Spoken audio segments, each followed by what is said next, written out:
The world is watching on as US President Donald Trump and China's Premier Xi Jinping, they dine on Seoul in Florida at a candlelit table with their wives. But underneath the niceties, there's less palatable issues of currency manipulation, trade and North Korea to dig into. Well, we've got David Quo of Motley Fool here with us now to talk this through. Hi, David. Hello, Katie. How are you? Yeah, very well, thank you. The sun's shining here in London, so it's all good. Now, I wanted to invite you on today because I want to get an idea of what China, what Asia make of Trump. Well, you know, it's really interesting, Katie, because, I mean, going back to what you were talking about, the candlelit dinner and the banquet for President Xi Jinping, it wasn't really that long ago when Donald Trump was criticizing President Obama for wining and dining President Xi Jinping. And he said he wouldn't give him anything more than a McDonald's hamburger. Well, no McDonald's hamburger this time. He was actually wining and dining him. So I think, you know, one of the problems that we have here is when we listen to what Donald Trump says, or more correctly, when we read what he says in the tweets, he says one thing, and then when it comes time to delivering, what he actually says is something completely different. And I think this is one of the problems that China has with President Trump, and that is how much of it can we actually believe? How much do we think he's going to be able to do? And as a result of that, how do we plan accordingly? And in terms of Xi Jinping at home in China, he has far more power than that of Trump, because as we know, a lot of policies that Trump wants, he can't deliver. Jinping on this trip to America and saying, can you really sort of cut a deal with Donald Trump? Can you really tame Donald Trump for us so that we will actually have not so much more respect, but probably sort of more credibility about what you're trying to do within China? Because reforming the state-owned enterprises is not going to be an easy job for him. And he really needs, you know, all the support from the Communist Party to do so. So they're watching very carefully, Katie. So there's a lot of pressure on him as well from the Chinese population to come up trumps, if you like. Yes, absolutely, Katie.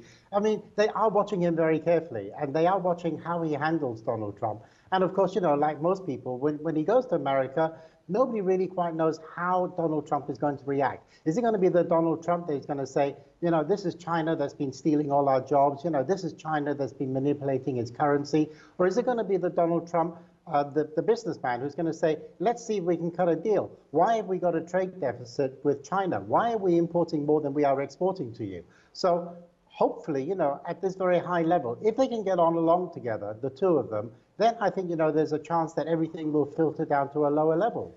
I'm finding it hard to understand how anything positive can come out for China, because the whole point is Trump wants these jobs back.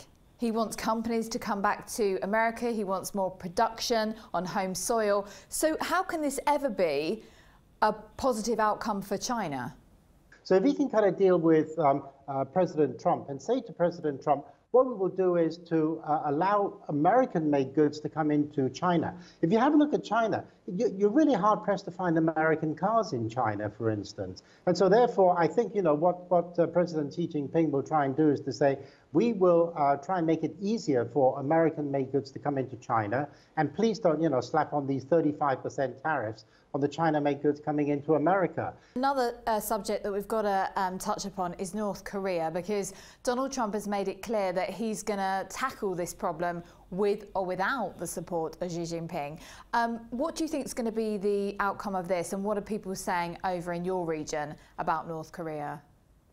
Okay, you know, I think President Xi Jinping wants to convince North Korea that it really shouldn't be lobbing missiles, you know, into the ocean in the direction of Japan, or lobbing missiles in the direction of South Korea. So President Xi Jinping and Donald Trump are on the same page as far as this is concerned. They both want the same thing. They both want peace in North Asia. And if they don't have peace in North Asia, then it could actually sort of affect not only the region, the immediate region, but also Southeast Asia as well. So consequently, they both want the same thing. And I think, you know, President Xi Jinping has already tried, for instance, to ban the export of North Korean coal into China.